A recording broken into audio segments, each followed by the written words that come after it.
A farmer had a faithful and diligent servant, who had worked hard for him 3 years, without having been paid any wages. At last it came into the man's head that he would not go on thus without pay any longer. So he went to his master and said, "I have worked hard for you a long time. I will trust to you to give me what I deserve to have for my trouble." The farmer was a sad miser, and knew that his man was very simple-hearted.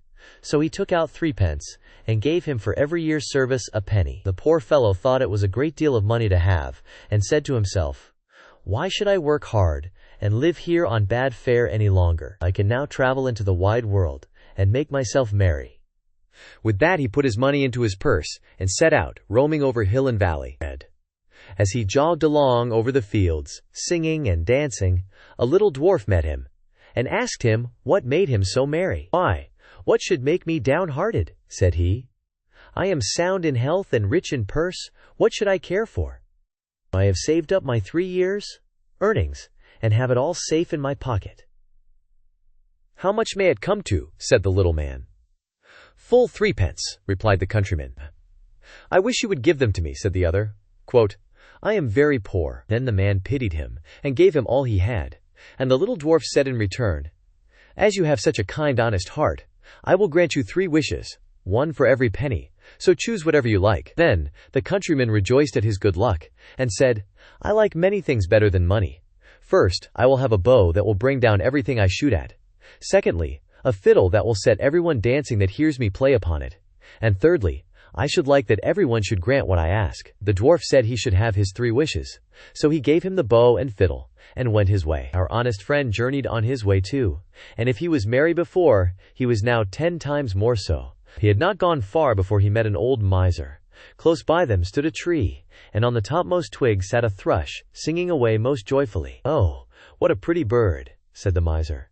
"I would give a great deal of money to have such a one." "If that's all," said the countryman, "I will soon bring it down." Then he took up his bow, and down fell the thrush into the bushes at the foot of the tree. The miser crept into the bush to find it, but directly he had got into the middle, his companion took up his fiddle and played away, and the miser began to dance and spring about, capering higher and higher in the air. The thorns soon began to tear his clothes, till they all hung in rags about him, and he himself was all scratched and wounded, so that the blood ran down. "Oh, for heaven's sake," cried the miser, "Master, master, pray let the fiddle alone. What have I done to deserve this?" "Thou hast shaved many a poor soul close enough," said the other. "Thou art only meeting thy reward." So he played up another tune. Then the miser began to beg and promise, and offered money for his liberty. But he did not come up to the musician's price for some time, and he danced him along brisker and brisker, and the miser bid higher and higher, till at last he offered a round 100 of florins that he had in his purse, and had just gained by cheating some poor fellow. When the countryman saw so much money, he said, "I will agree to your proposal." So he took the purse, put up his fiddle, and travelled on very pleased with his bargain. Meanwhile, the miser crept out of the bush half naked, and in a piteous plight, and began to ponder how he should take his revenge, and serve his late companion some trick. At last he went to the judge, and complained that a rascal had robbed him of his money, and beaten him into the bargain, and that the fellow who did it carried a bow at his back and a fiddle hung round his neck. Then the judge sent out his officers to bring up the accused wherever they should find him, and he was soon caught and brought up to be tried. The miser began to tell his tale, and said he had been robbed of his money. "No, you gave it me for playing a tune to you," said the countryman. But the judge told him that was not likely, and cut the matter short by ordering him off to the gallows. So away he was taken, but as he stood on the steps he said, "My lord judge, grant me one last request." "Anything but thy life," replied the other. "No," said he, "I do not ask my life, only to let me play upon my fiddle for the last time." The miser cried out, "Oh, no, no, for heaven's sakes, don't listen to him. Don't listen to him." But the judge said, "It is only this once, he will soon have done." The fact was, he could not refuse the request, on account of the dwarf's third gift. Then the miser said, bind me fast, for pity's sake."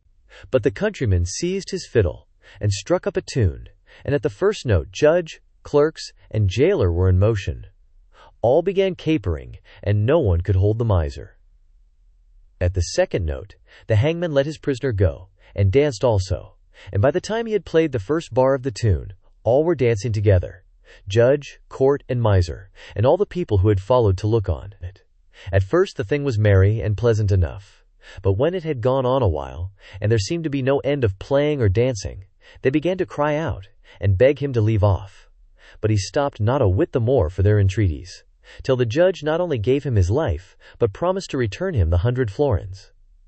And he called to the miser and said, "Tell us now, you vagabond, where you got that gold, or I shall play on for your amusement only." "I stole it," said the miser in the presence of all the people. "I acknowledge that I stole it, and that you earned it fairly." Then the countryman stopped his fiddle, and left the miser to take his place at the gallows.